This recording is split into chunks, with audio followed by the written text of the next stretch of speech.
Hello students of standard 6. आजच्या या व्हिडिओमध्ये आपण बघणार आहोत मॅथ्सचा lesson number 11 ratio and proportion आणि त्यामधील सॉल्व करणार आहोत प्रॅक्टिस सेट नंबर 28ला. प्रॅक्टिस सेट 28 मध्ये फर्स्ट क्वेश्चन आहे. In each example below find the ratio of first number to the second. पहिल्या नंबरचा दुसऱ्या नंबर सोबत रेशो फाइंड करायचा आहे. पहिला नंबर तुम्हाला दिलेला आहे 2456. पहा आता आपण सॉल्व करायला घेऊया. 2456 आपण पहिल्या नंबरचा दुसऱ्या नंबरची रेशो म्हणून पहिला नंबर हा वरती आला पाहिजे. जर दुसऱ्या नंबरचा पहिल्या नंबरची रेशो सांगितला असता तर दुसरा नंबर वरती आला असता, पण इथे काय सांगितलंय फर्स्ट नंबरचा सेकंड नंबर बरोबर रेशो म्हणून 24/56. आता याला आपल्याला स्मॉलेस्ट फॉर्म द्यायचा आहे म्हणून आपण काय करणार 24 आणि 56 ला एकाच नंबरने डिवाइड करायचं. असा नंबर की दोघांनी भाग गेला पाहिजे. याच्यासाठी तुमचे थोडेफार टेबल पार्ट असले पाहिजेत. बघा आता 8च्या ह्याच्यामध्ये 24 पण येतो, 8च्या टेबलमध्ये 56 सुद्धा येतो. 8 ने डिवाइड केल्यावरती आन्सर येणार आहे 3/7 आणि तुम्हाला प्रपोर्शन फाइंड द रेशो सांगितलंय, पण तुम्ही प्रपोर्शन सुद्धा लिहिलं तरी सुद्धा चालेल. 3:7. सेकंड एक्झाम्पल बघा. 63 आणि 49 नंबर दिलेला आहे. फर्स्ट नंबर 63 आहे आणि सेकंड नंबर आहे 49. फर्स्टचा सेकंड सोबत रेशो काढायचा आहे म्हणून फर्स्ट नंबर वरती घेतलेला आहे. त्याला आपण 7 ने डिवाइड करूया दोघांना सुद्धा. 7 ने डिवाइड केल्यावरती आन्सर येणार आहे 9/7. म्हणजेच तुमचा प्रपोर्शन काय येणार 9:7. हे प्रपोर्शन आहे. सेकंड एक्झाम्पल बघा. 52 आणि 65 आहे बरोबर. फर्स्ट नंबर 52 आणि सेकंड नंबर 65. 52/65.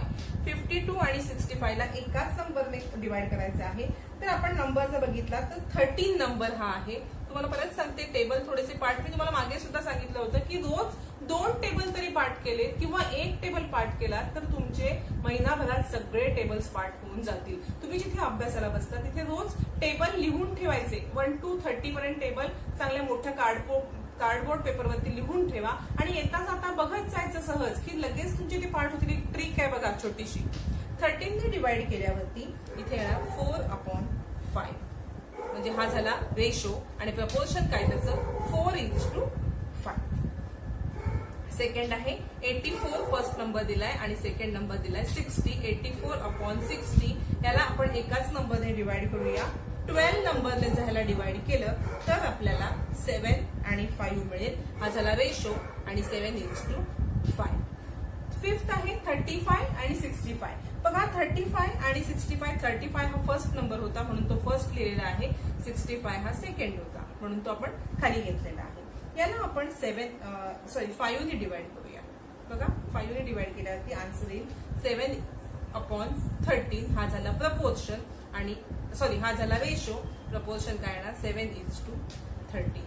नेक्स्ट बघा 121 आणि 99 याला आपण 11 ने डिवाइड करूया. पहा 11 ने डिवाइड केल्यावरती कोणत्या नंबरने डिवाइड करायचं हे माहिती असण्यासाठी परत सांगते टेबल पार्ट पाहिजे तुमचे. जर तुमचे टेबल पार्ट असतील तर तुम्हाला पटकन समजेल की आपल्याला कोणत्या नंबरने डिवाइड करायचं आहे. 11/9 हा झाला त्याचा रेशो आणि प्रपोर्शन 11:9. हा झाला क्वेश्चन 1. सेकंड क्वेश्चन मध्ये तुम्हाला सांगितलंय find the ratio of first quantity to the second quantity. आपल्याला काही क्वांटिटी दिलेल्या आहेत त्याचे तुम्हाला रेशो फाइंड करायचे आहे. फर्स्ट दिलेला आहे 25 बीड्स मणी. 25 मणी आणि 40 मणी म्हणजे बीड्स म्हणजे मणी जे आपण धाग्यामध्ये घालतो ना आणि माळ करतो ते बीड्स. 25 बीड्स आणि 40 बीड्स. काय सांगितलंय तुम्हाला फर्स्टचा सेकंड बरोबर find the ratio of first to second. फर्स्टचा सेकंड बरोबर सांगितलंय म्हणजेच इथे काय होणार आहे 25 वरती येणार 40 खाली येणार. आता दोघांना 5 ने डिवाइड होईल. बघा दोन्ही नंबरला 5 ने डिवाइड होईल. मग आपण दोन्ही नंबरला 5 ने डिवाइड करूया. पहा आन्सर काय येणार आहे तुमचं तर 5/8 हा झाला रेशो. प्रपोर्शन सांगितलं तरी लिहिलं तरी चालेल, नाही लिहिलं तरी सुद्धा चालेल. फक्त विचारलंय काय आपल्याला रेशोच विचारलंय. हे झालं फर्स्ट एक्झाम्पल. सेकंड एक्झाम्पल काय आहे ₹40 आणि ₹120. बघा क्वांटिटी सेम आहे की रुपीज मध्येच आहे. पैसे दिलेत का नाही म्हणजे तुम्हाला काहीही अवघड नाहीये. युनिट सेम पाहिजेत त्याचे. फर्स्ट चा सेकंड बरोबर म्हणून 40 वरती 120 खाली. बघा ह्या 40 आणि 120 ला जर तुम्ही 10 ने डिवाइड केलं किंवा 20 ने जरी डिवाइड केलं किंवा 40 ने केलं तरी पण साधारण सोपं जाण्यासाठी मी तुम्हाला 10 ने आधी डिवाइड करून दाखवते. बघा एकदम मोठी हे करण्यापेक्षा काय या 10 ने डिवाइड केलं 4/12.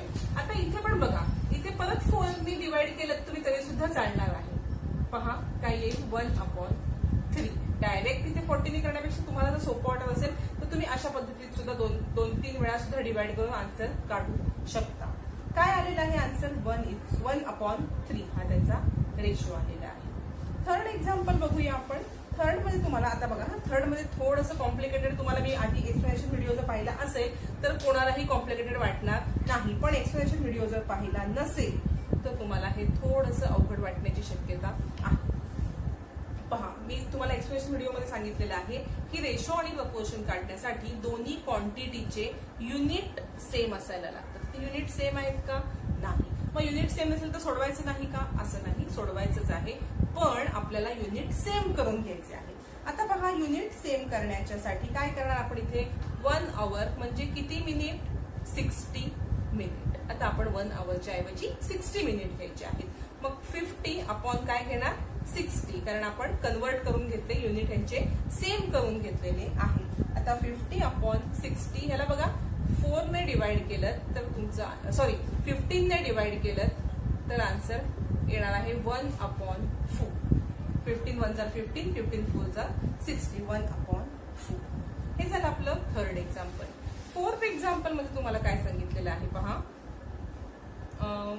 99 kg आणि 44,000 ग्रॅम. बघा हा इथे पण युनिट वेगळं आहे. 99 kg आणि 44,000 ग्रॅम. आता ह्यांची बघा काय आहे तर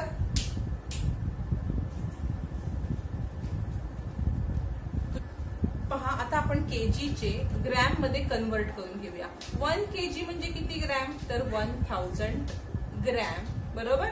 म्हणून 99 kg म्हणजे 99,000 ग्रॅम, बरोबर. आता आपण 99 kgच्या ऐवजी 99,000 घ्यायचा आहे नंबर. आता फर्स्ट आहे आपला 99,000, बरोबर, अपॉन 44,000. आता आपण ह्याचं स्मॉलेस्ट फॉर्म करूया. पहा इथे हे सांगते मी, जेव्हा वरती आणि खालती दोन्हीकडे जेव्हा 0 असतील तेव्हा तुम्ही 0 घालू शकता. जितके असतील तितके हे 0 तुम्ही घालवू शकता, अगदी काहीही विचार न करता. उत्तर काय येणार? 99/44. आता 99/44 ला आपण 11 ने डिवाइड करूया. पहा 9/4. आन्सर काय आलेलं आपलं 9/4. सगळ्यात महत्वाचं आहे की तुम्ही युनिट सेम करून घ्यायचे आहे. आता आपलं 6th एक्झाम्पल आहे 1 लिटर आणि 250 ml. सेम आलं. 1 लिटरचं आपल्याला ml मध्ये कन्वर्ट करून घ्यायचं आहे. 1 litre is equal to 1000 ml. आता आपण 1000 घेणार इथे. 1000/250. पहा या दोघांना आता आपण मगाशी पण एक तुम्हाला हे सांगितले ट्रिक की 0 हे घालवून टाकायचे, काहीही गरज नाही त्याची. तुम्हाला डिवाइड करून 10 ने डिवाइड करून सुद्धा येतील, पण ही सोपी ट्रिक आहे. वरती आणि खालती 0 जेवढे असतील 2 असतील 2 गेले असतील, पण इथे एकच आहे म्हणून एकाला एक घालवून टाकायचा. इथे बघा 25 ने डिवाइड करूया आपण. काय येणार आन्सर? 4/1. रेशो काय आलेला आहे आपला? 4/1. आता आपण 6th एक्झाम्पल सॉल्व्ह झालेला आहे. आता 7th एक्झाम्पल बघूया. 7th काय आहे? 750 ग्रॅम्स, बरोबर, आणि 1/2 kg. परत आलं इथे ग्रॅम्स आणि केजीचा प्रश्न आला, म्हणजे हे आपलं वेगळं आलं, युनिट वेगळे आले. काहीही घाबरायचं काम नाही, इथे आपण युनिट सेम करून घ्यायचे. बघा 1/2 kg म्हणजे किती? 1 kg म्हणजे 1000 ग्रॅम आणि 1/2 kg म्हणजे किती ग्रॅम? तर 500 ग्रॅम, बरोबर. आता आपण इथे डायरेक्ट 750 डिवाइड बाय 500. बघा मी मगाशीच सांगितल्याप्रमाणे 0 आपण वरती खालती एक 0 गायब झाला, आपण तो कट करायचा का? आता आपण 75 आणि 50 ला 25 ने डिवाइड करूया. पहा 25 ने डिवाइड केल्यावरती आन्सर काय येणार आहे? 3/2. रेशो काय आपला आला 3/2.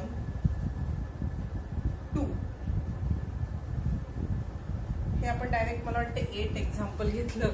माझ्याकडून लिहिताना चुकी झाली. 7th मध्ये बाकी राहिलं आणि आपण 8 एक्झाम्पल घेतलेलं आहे. बघा आपलं एक एक्झाम्पल जे मधलंच राहिलं होतं, आपण डायरेक्ट मला वाटते 8 घेतलं होतं. 7th राहिलं होतं आपलं एक्झाम्पल. 7th एक्झाम्पल 60 पैसे आणि 1 रुपीज आहे. बघा आता आपण कन्वर्ट करून घेणार आहोत 1 रुपीजला. 1 रुपी इज इक्वल टू किती पैसे, तर 100 पैसे, बरोबर, 100 पैसे. म्हणून आता आपण 1 रुपीजच्या ऐवजी 100 पैसे घेणार. 60/100.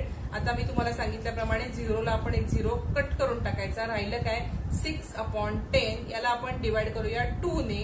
2 ने डिवाइड केल्यावरती आन्सर येणार 3/5. याचं आलं प्रपोर्शन 3/5. आता एक लास्टचं 9 सेकंड क्वेश्चन मधलं 9 एक्झाम्पल आहे, ते बघूया आपण.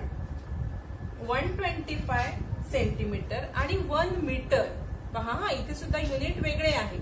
तर 1 मीटर आपण कन्वर्ट करून घेऊया सेंटीमीटर मध्ये. 1 मीटर म्हणजे 100 सेंटीमीटर. पहा हे तुमचं पाठ असणं आवश्यक आहे. 1 मीटर म्हणजे किती सेंटीमीटर. तुम्हाला जर हे हवं असेल तर कमेंटमध्ये मला कमेंट करा. मी छोटासा व्हिडिओ बनवेन त्यांच्यासाठी. 1 metre is equal to 100 centimetre. आता आपण काय करणार 125/100 घेतले, बरोबर. आणि 125/100 ला आपण 25 ने डिवाइड करूया. पहा 25 ने डिवाइड केल्यावरती आन्सर येणार 5/4. हे आपलं 9th एक्झाम्पल झालेलं आहे. इथे सेकंड क्वेश्चन कम्प्लीट झालाय. आता पुढे जे आहेत ते तुम्हाला वर्ड प्रॉब्लेम आहेत. 4 वर्ड प्रॉब्लेम आहेत, ते आपण आता सॉल्व्ह करणार आहोत. थर्ड वर्ड प्रॉब्लेम आपण आता पहिले सॉल्व्ह करूया. पहा थर्ड वर्ड प्रॉब्लेम आहे. Reema has 24 notebook. किती आहेत 24 अँड 18 बुक्स. 24 नोटबुक्स आणि तिच्याकडे 18 बुक्स आहेत. Find the ratio of notebooks to books. नोटबुकचे नंबर दिलेले आहे 24, बुकचा दिलेला आहे 18 आणि रेशो कसला काढायचा आहे, तर रेशो आपल्याला काढायचा आहे नोटबुकचा बुक बरोबर. सगळ्यात पहिला आपण लिहून घ्यायचं. तुम्ही जेव्हा व्हिडिओ पाहाल तेव्हा आपलं टेक्स्टबुक समोर उघडून बसत जा. म्हणजे मला थोडा बोर्ड छोटा असल्यामुळे क्वेश्चन लिहायला थोडा प्रॉब्लेम येतो. त्याच्यामुळे तुम्ही क्वेश्चन बुक मध्ये बघणं आवश्यक आहे. Ratio of notebook to book काढायचं काय, नोटबुकचं बुक सोबत रेशो. म्हणजेच काय, total number of notebook divide by total number of book. Word problem आहे म्हणून आपलं सगळं हे वर्ड मध्ये लिहायला लागणार आहे. टोटल नंबर ऑफ नोटबुक किती आहे 24 आणि टोटल नंबर ऑफ बुक 18. आता या दोघांना पण सुद्धा आपण 16 ने डिवाइड करूया. पहा सॉरी 6 ने डिवाइड करूया. 16 नाही 6 ने डिवाइड करूया. आन्सर काय येणार आहे आपलं 4. 24 ला 6 ने डिवाइड केल्यावरती आन्सर किती येणार 4 आणि 18 ला 6 ने 6 3 जा 18 6 4 जा 24. रेशो काय आला आपला 4:3. पण आपला हा वर्ड प्रॉब्लेम आहे म्हणून आन्सर आपण वर्ड मध्ये लिहायचं आहे. The ratio of notebook to book is 4/3. Answer काय आलेला आहे इथे 4/3. पहा इथे आपला हा थर्ड वर्ड प्रॉब्लेम आपण सॉल्व्ह केलेला आहे. वर्ड प्रॉब्लेम असल्यामुळे तुम्हाला आन्सर वर्ड मध्ये लिहायचं आहे. आता आपण फोर्थ वर्ड प्रॉब्लेम पहा. फोर्थ वर्ड प्रॉब्लेम आहे. 30 cricket player and 20 kho kho player. 30 क्रिकेटचे खेळाडू आहेत आणि 20 खो खो खेळणारे आहेत. Are getting training on a field. त्यांना एका फील्डवरती जाऊन त्यांच्या ह्याच्यावर जाऊन ट्रेनिंग दिलं जाते. 30 क्रिकेटची 20 खो खोची. What is the ratio of cricket player to the total number of player. कुणाची रेशो विचारलाय, क्रिकेटचा खो खोची का खो खोचा क्रिकेटची नाही. तुम्हाला इथे रेशो काय विचारलाय त्यामुळे क्वेश्चन नीट वाचायचं आहे. रेशो काय आहे क्रिकेट प्लेयरचा टोटल नंबर ऑफ प्लेयर्सची रेशो. याच्यासाठी तुम्हाला टोटल नंबर ऑफ प्लेयर दिलेले आहेत का नाही. मग तुम्हाला काय करायला लागणार आहे टोटल नंबर ऑफ प्लेयर तुम्हाला काढून घ्यायला लागणार आहे. पहा सगळ्यात पहिलं आपण लिहायचं total number of player is equal to cricket players plus kho kho players. बरोबर. क्रिकेट प्लेयर्स किती आहेत आपल्या दिलेले 30 आणि खो खो आहेत 20. टोटल नंबर ऑफ प्लेयर्स किती आले 50. पहा हे आपण आधी करून घेतलं कशासाठी, हे टोटल नंबर आपल्याला काढायचे होते म्हणून. आता आपण रेशो फाइंड करायचा आहे. रेशो कोणाचा कोणाशी ratio of cricket player to total number of player. बरोबर, म्हणून क्रिकेट प्लेयर वरती लिहिले आपण, number of cricket player divide by total number of player. आता सांगा क्रिकेट प्लेयर किती आहेत? 30. टोटल नंबर ऑफ प्लेयर आपण किती काढले? 50. याचा आपण आता रेशो काढूया. पहा, मी तुम्हाला सांगितलेल्या पद्धतीने सुद्धा 0 ला 0 घालवले तरी पण चालेल, किंवा याला 10 ने डिवाइड केलं तरी पण चालेल. दोन्ही पद्धती बरोबर आहेत. आन्सर येणार 3/5. वर्ड प्रॉब्लेम आहे म्हणून आपण आन्सर वर्ड मध्ये लिहायचं. So the ratio of cricket player to the total number of player is equal to 3/5. याला आपण एक बॉक्स. हा झाला आपला 4th वर्ड प्रॉब्लेम. आता 5th वर्ड प्रॉब्लेम आपण पाहणार आहोत. पहा, 5th एक्झाम्पल आहे आपल्याला. Snehal had red ribbon that is 80 centimetre long. स्नेहलकडे एक लाल रंगाची रिबीन आहे 80 सेंटीमीटर लॉंग. तसंच तिच्याकडे and a blue ribbon 2.20 metre long. Blue ribbon आहे 2.20 metre long. What is the ratio of length of the red ribbon to that of blue ribbon. Red रिबनचा blue ribbon सोबतचा ratio विचारलेला आहे. पण इथे problem काय आहे की युनिट सेम नाहीये. रेड रिबनचं युनिट आहे सेंटीमीटर मध्ये आणि ब्लू रिबनचं युनिट मीटर मध्ये. आपण काय करणार? 1 metre is equal to 100 centimetre. हे आपल्याला माहिती आहे, तरी आपण इथे लिहायचं, कारण काय आहे वर्ड प्रॉब्लेम मध्ये सगळं लिहिणं तुम्हाला गरजेचं असतं. 1 metre is equal to 100 centimetre. Length of red ribbon is equal to 80 centimetre. Length of blue ribbon is equal to 2.20 metre. 2.20 म्हणजे 2 मीटर आणि 20 सेंटीमीटर. बरोबर, मग 2 मीटर म्हणजे किती सेंटीमीटर?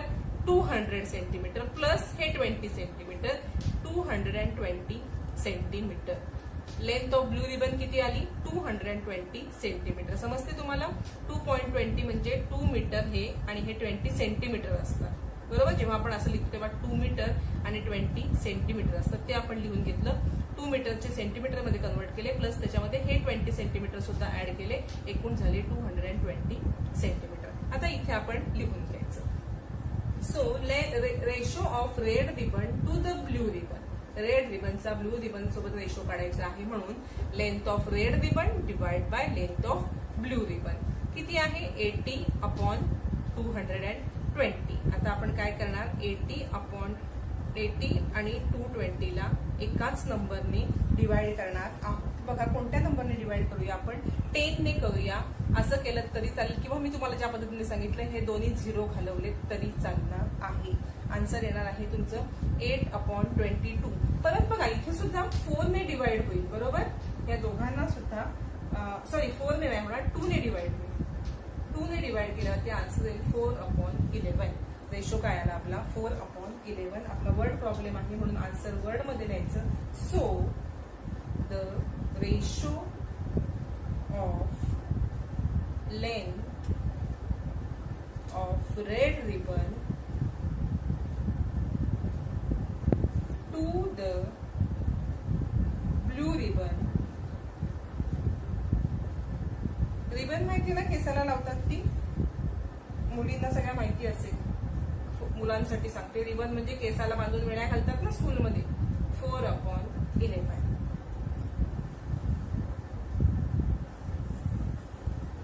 इथे आपला 5th वर्ड प्रॉब्लेम कम्प्लीट झालेला आहे. आता या प्रॅक्टिस सेट मधला एक 6th वर्ड प्रॉब्लेम लास्टचा आहे, तो आपण सॉल्व्ह करणार आहोत. पहा, 6th एक्झाम्पल मध्ये तुम्हाला 3 क्वेश्चन विचारले. बघा काय माहिती दिलेली आहे. बघा, Shubham's age today's is 12 year. म्हणजे आजचं शुभमचं वय आहे 12 year. And his father's is 42 years. वडिलांचं 42 इयर्स आहे. Shubham's mother is younger than his father by 6 year. शुभमची आई वडिलांपेक्षा 6 वर्षांनी लहान आहे. Find the following ratio. 3 ratio दिल्यात. पहिला आपण स्टेप बाय स्टेप जाऊया. माहिती ही दिलेली आहे ती आपण लिहून घेतली. पहिली बघा, शुभम्स एज टुडे किती 12 year, Shubham's father age 42 year आणि मदरचं काय सांगितलंय, ती वडिलांपेक्षा 6 वर्षांनी लहान आहे, म्हणून Shubham's mother age is equal to father's age minus 6 year. 42 minus 6 is equal to 36 year. कोणाचं आलं, शुभमच्या आईचं वय. हे झाली तुम्हाला जे गिवन आहे ते दिलेलं आपण लिहून घेतलंय. आता 3 क्वेश्चन विचारले, आपण स्टेप बाय स्टेप जाऊया. हा फर्स्ट आपण सॉल्व्ह करूया. फर्स्ट काय विचारले, ratio of Shubham's age today to his mother's age today. शुभमच्या आजच्या वयाचा आईच्या आजच्या वयाशी रेशो काढायचा आहे तुम्हाला. पहा, ratio of Shubham's age today to his mother today's age is equal to Shubham's today's age divide by mother's today's age. शुभमचं आजचं वय किती आहे सांगा. शुभमचं आपण वरती लिहिलेलं आहे की नाही. शुभमचं आजचं वय आहे 12 इयर. आईचं आजचं वय 36 इयर. आता आपण रेशो काढूया. 12 ला कितीने डिवाइड करूया आणि 36 ला सेम एकाच नंबर कोणता घेतला, मी 12च घेते. पहा, रेशो काय येणार, 1/3. काय आलेला आहे रेशो 1/3. वर्ड प्रॉब्लेम आहे म्हणून आपण आन्सर वर्ड मध्ये लिहूया. The ratio of Shubham's mother's age, sorry, Shubham's age, the ratio of Shubham's age, Shubham's today's age म्हणूया आपण, today's age to his mother's today's age, mother's today's age is 1:3. काय आहे रेशो, 1:3 सॉरी 1/3 रेशो विचारलाय प्रपोज. पहा, आता आपल्याला नेक्स्ट काय विचारलेलं आहे, नेक्स्ट क्वेश्चन विचारलेला आहे की ratio of Shubham mother age today to his father age today. म्हणजे शुभमच्या आईच्या आजच्या वयाचा तिच्या वडिलांच्या आजच्या वयाशी रेशो विचारलेला आहे. बरोबर, ही इन्फॉर्मेशन सेमच राहणार आहे, फक्त फर्स्टच्या, आता फर्स्ट झाला, सेकंड आपण सॉल्व्ह करायचा आहे. तुम्ही फर्स्ट कम्प्लीट झाला की त्याच्या खालीच सेकंड हा घ्या, कारण मला जागा नाही म्हणून मी हा रद्द करून दुसरा घेतलेला आहे. आता पहा, इथे काय सांगितलेलं आहे तुम्हाला की आईचा वडिलांच्या वयाशी रेशो काढायचा आहे, म्हणून आपण लिहून घेतलं.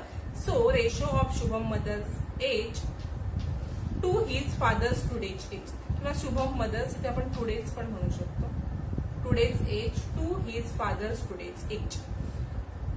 Shubham's mother age today divide by Shubham's father age today. शुभमच्या आईचं आजचं वय किती आहे 36. शुभमच्या वडिलांचं आजचं वय किती आहे 42. पहा, 36 डिवाइड आणि 42 ला एकाच नंबरने कोणत्या आपण डिवाइड करायचं आहे, तर आपण 6 ने डिवाइड करूया. पहा, 6 6 जा 36, 6 7 जा 47. रेशो काय आला 4:7 किंवा 4/7 काहीही तुम्ही म्हणू शकता. So the ratio of, answer लिहायचं आहे आपण, Shubham's mother's today's age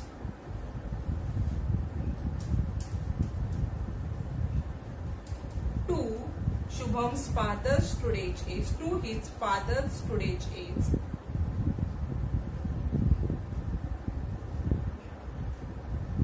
is 6/7 आणि ह्याला आपण बॉक्स करायचं.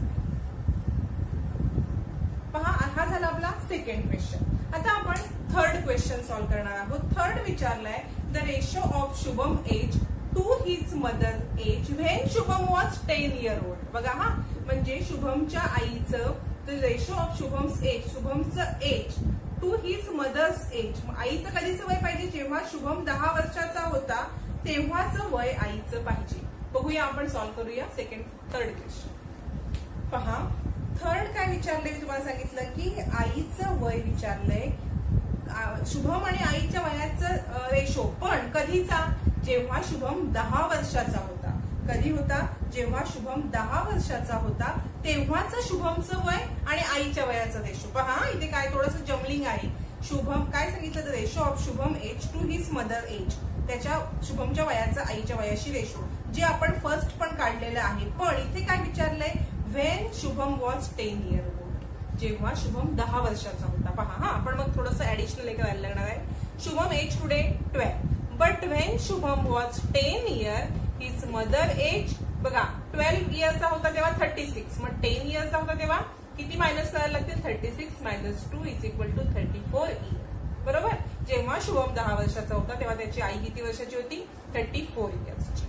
Ratio of Shubham's age to his mother age when Shubham was 10 year old. पहा, ratio of Shubham's age to his mother's age when Shubham was 10 year old is equal to Shubham's age divide by his mother's age. Shubham's age किती आपण बघितलं, 10, mother's age 34. काय करणार आपण इथे, divide कितीने करणार, 10 ला आणि 34 ला. पहा, आपण 2 ने डिवाइड करूया.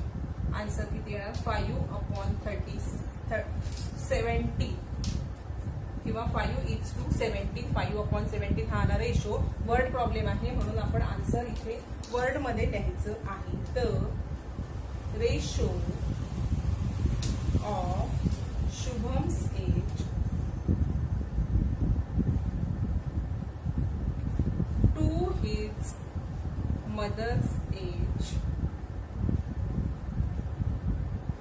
when Shubham was 10 year old.